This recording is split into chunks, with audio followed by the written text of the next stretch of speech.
Web 2 and Web 3. What it means for investors and businesses.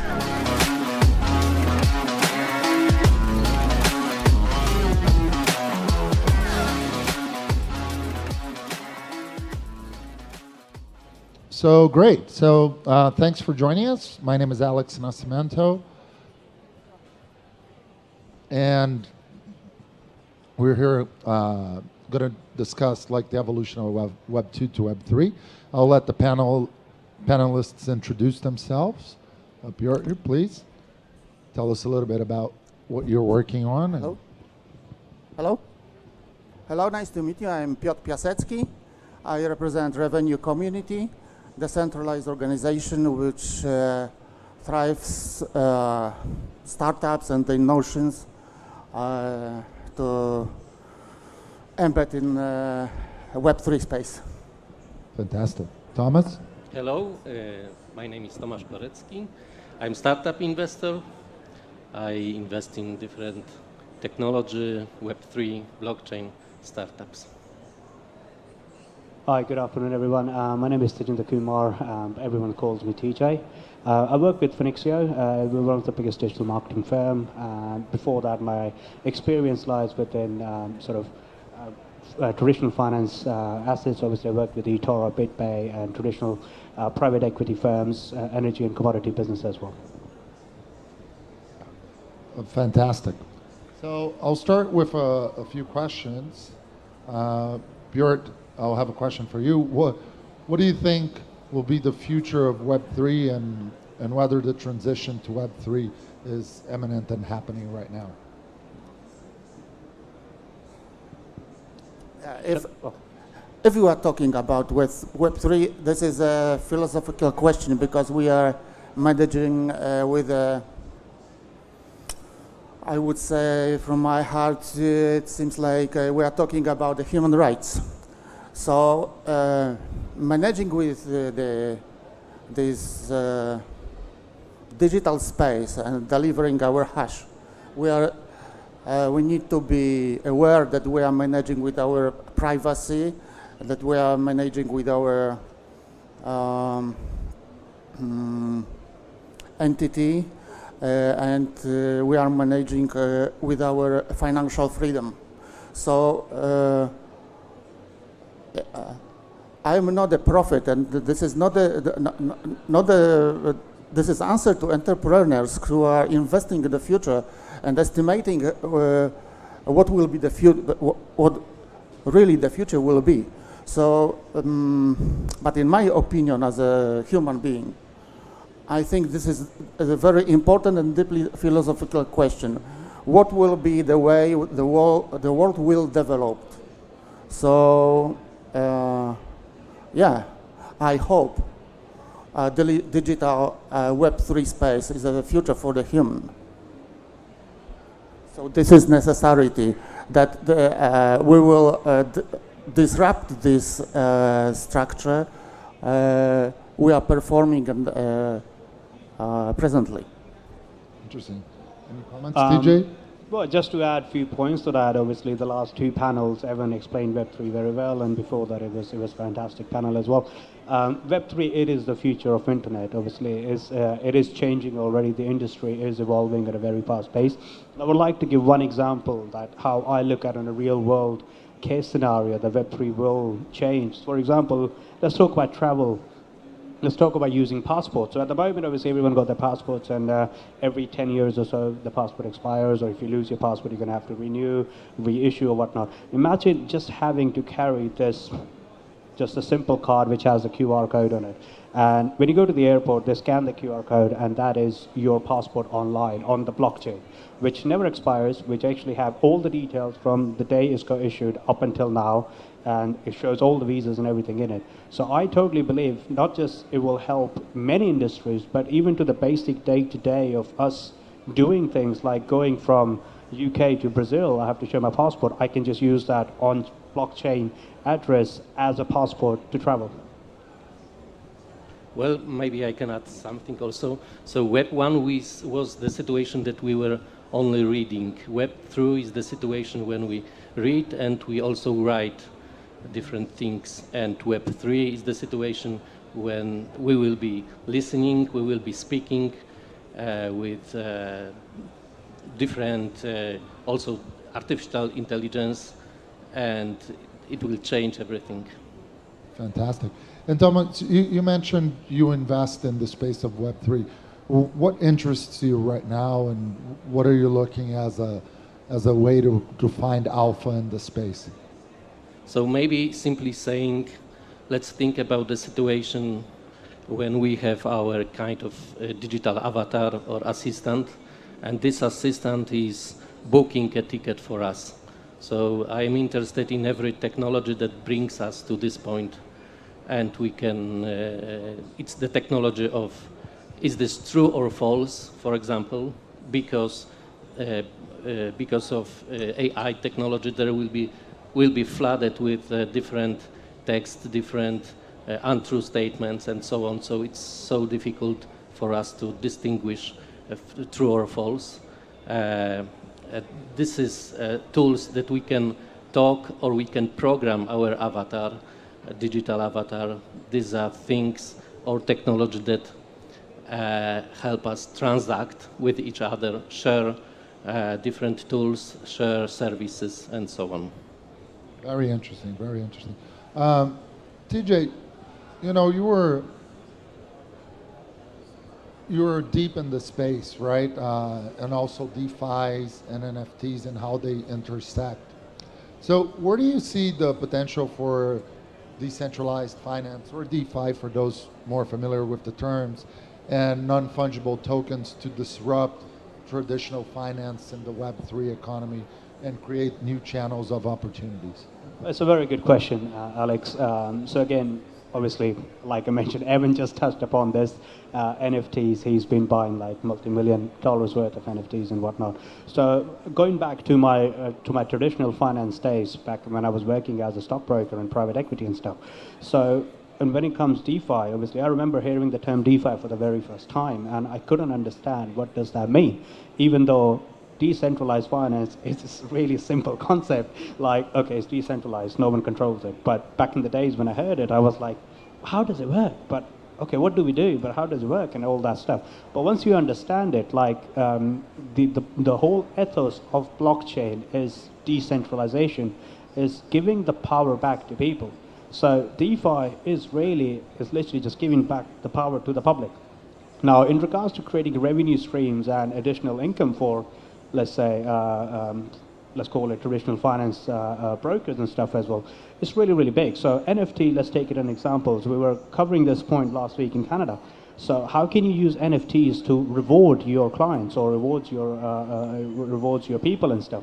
So let's say, for example, what's his name? Evan mentioned the point about Honda and Toyota. Let's say you buy a Honda car today, and with that car you get a 1 out of 1, like a very unique NFT as a token of appreciation of trusting their business. And every time they launch their results or what they paid and stuff, you get percentage of that, the revenue that Toyota generates. So that way, you're not just creating the extra revenue, you're also creating the customer loyalty towards your brand, Honda in that case. And that also means retention. So you may have that client who buy a Honda today be with or keep on buying Hondas for next 10, 20, 30, 40, 50 years. And today, in today's day and age, obviously acquiring clients is not a big thing. It's about keeping that client and retaining that client and keep generating revenue from the same client.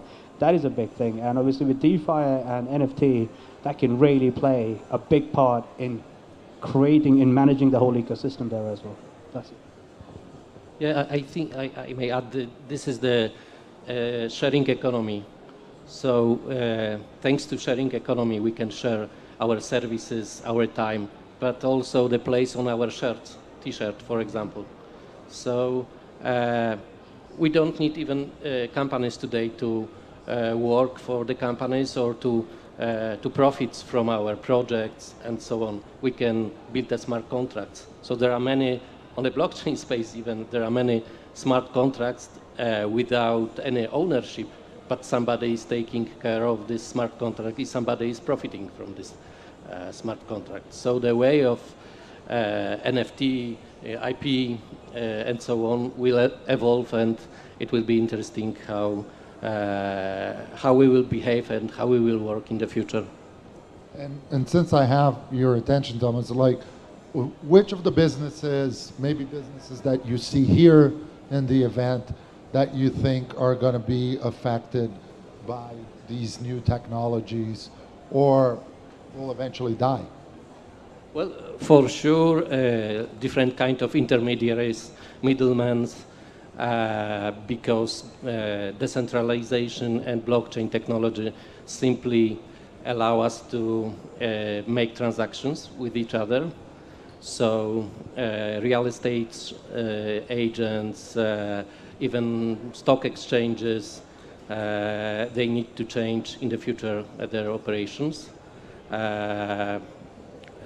Different data warehouses and entities that take care of our privacy will need to change. Yeah, I think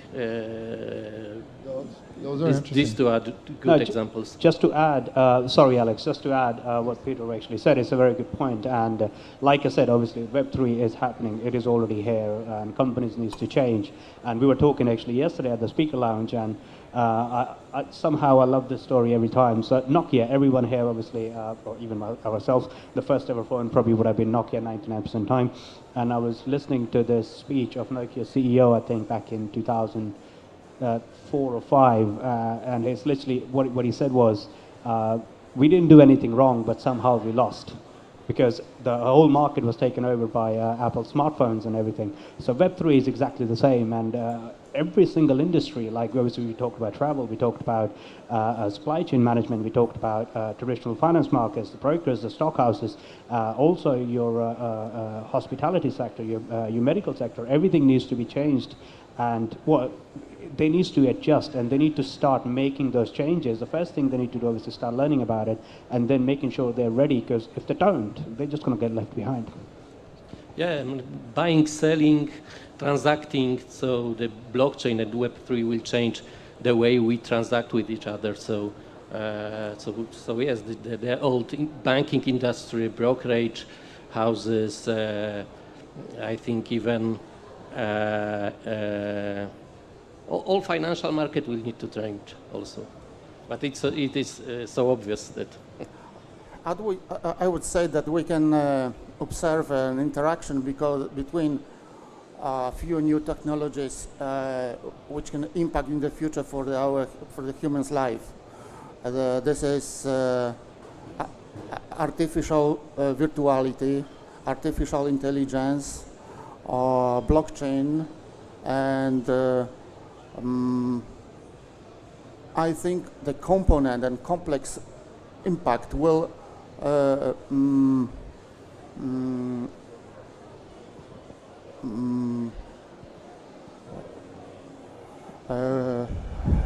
the future show what will be the result of this component.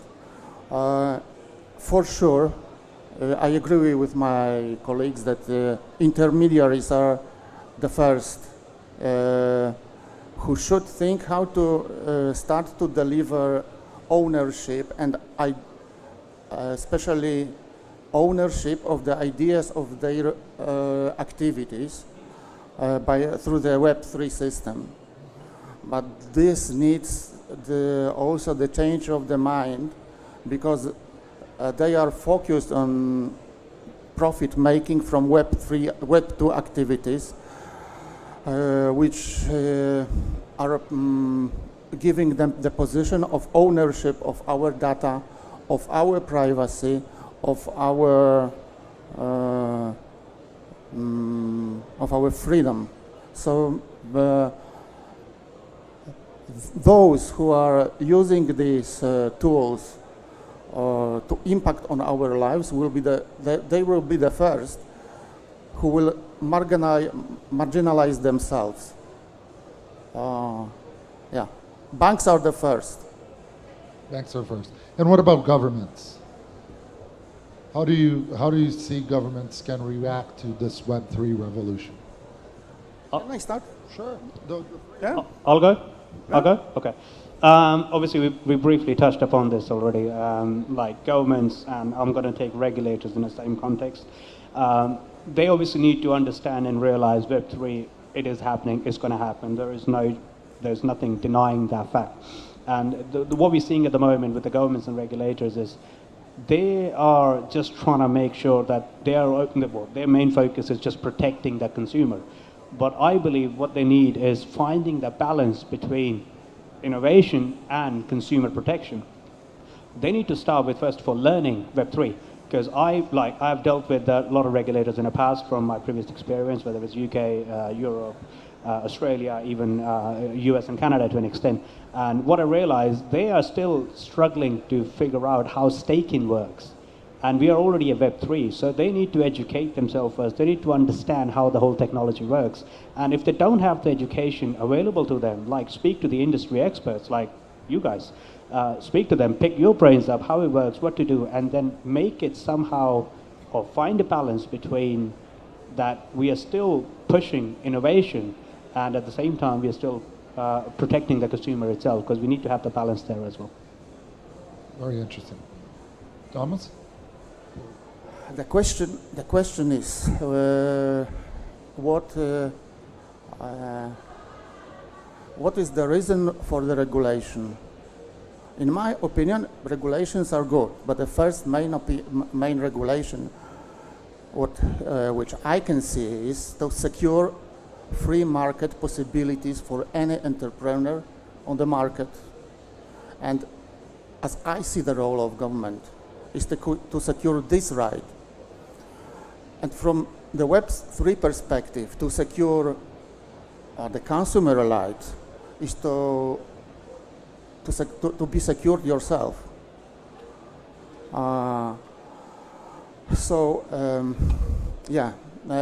Regulations are good if they are protecting free market rules.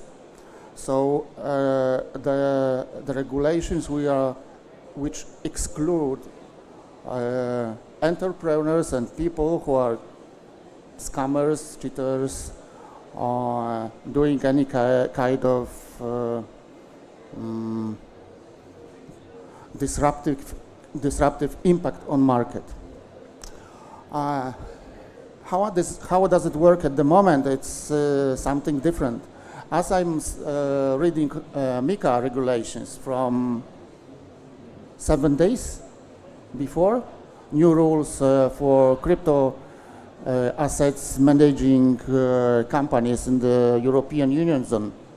This is completely different. It will impact on new ideas and notions to thrive in very disruptive way for any young creators and entrepreneurs. So it seems like those governments who are going to keep the present system by keeping custody and foster about people who are consumers, will in the future marginalize themselves. And there is a chance for small countries, non-regulated in this way, like US or European Union means. Thomas?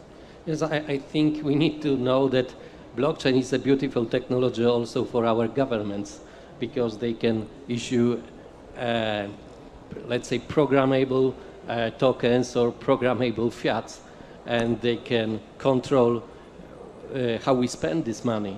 So the question is, will we let them to do this? And also, not only countries, but also corporations, big corporations. There are a few corporations now that are involved in artificial intelligence development. So, and it's a really huge technology that will change our lives. So should it be decentralized artificial intelligence or centralized? And the question is, should we let to do this? Very interesting. As we get to the end of our panel here, I have one question which I find it very interesting for the three of you. What are the things that you're seeing now that are actionable Web3 plays or actionable Web3 companies? And where do you see that we're going to be with Web3 in 6-12 months? Because there's a lot of discussions that we're not in Web3 yet. We're like in Web 2.5. I think, just to add, I believe we are already there. Like, I'm just going to use an example here. So, like, pretty much all of us got iPhones, Apples, right? I'm sure even from the audience. They're probably on their iPhones at the moment, just flipping through. Look at the Apple ecosystem at the moment. They got Apple Wallet, they got Apple Music, they got Apple News, they got Apple, what else they got? App Store. Pretty much the whole thing is covered at the moment. And even in the US, they even got their Apple debit card and whatnot. They recently launched their VR headset. So everything is linked. The whole ecosystem is linked with our email addresses. Now imagine on the back-end side if Apple decided to just turn that into like literally a few binary codes, 101010, or a blockchain address. So now you are transacting everything on the chain, basically. And what I looked at earlier was around about 170 million wallets on the planet at the moment. And whereas there's about 1.2 billion people using Apple products. So if Apple wants tomorrow to fully go to Web3 and just make it like everyone is using Web3 or they are interacting Web3 without even realizing that they're on Web3 or they're on chain, they can do that. So I believe like we are almost there now. Yes, there's going to be challenges. There's going to be updates, upgrades that's coming. So the question, obviously, what Alex you asked was what we see in 6 to 12 months. Industry is growing at a very fast pace. Now predicting that's like a $10 million question. If I know where we're going to be, I would put my money into it now. I'll sell my house and well, all right, I'm putting it right there. And tell me. It's a time capsule. We're just going to have to wait and see, but the future is promising. I can tell you that the future is promising. Very good. Thomas? I think the transition is a long way. It's from Web 1 to Web 2, it was about 10 years. So it's the process. It needs to take many years. But well, for sure, there will be a lot of digital assets, and the process of tokenization of almost everything. The process of tokenization is also connected with the process of sharing different things. So I can imagine that there will be systems that we can share a hammer, a boat, a car, and automatic car, and so on. And there will be a lot of projects in a few months connected with the sharing economy. Very cool. Piotr?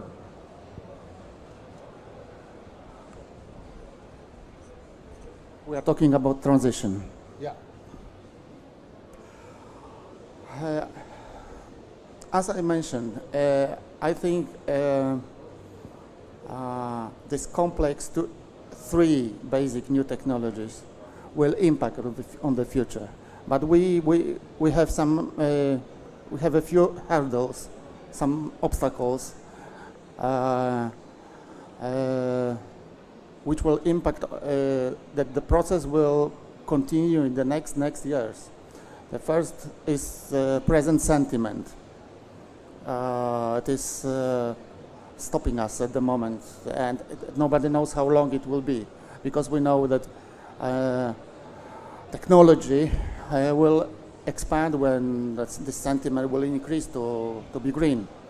The second thing is some interoperational technology obstacles between chains, and this interoperability we can also help in this transition, and it will take time, and it will take the money, of course, and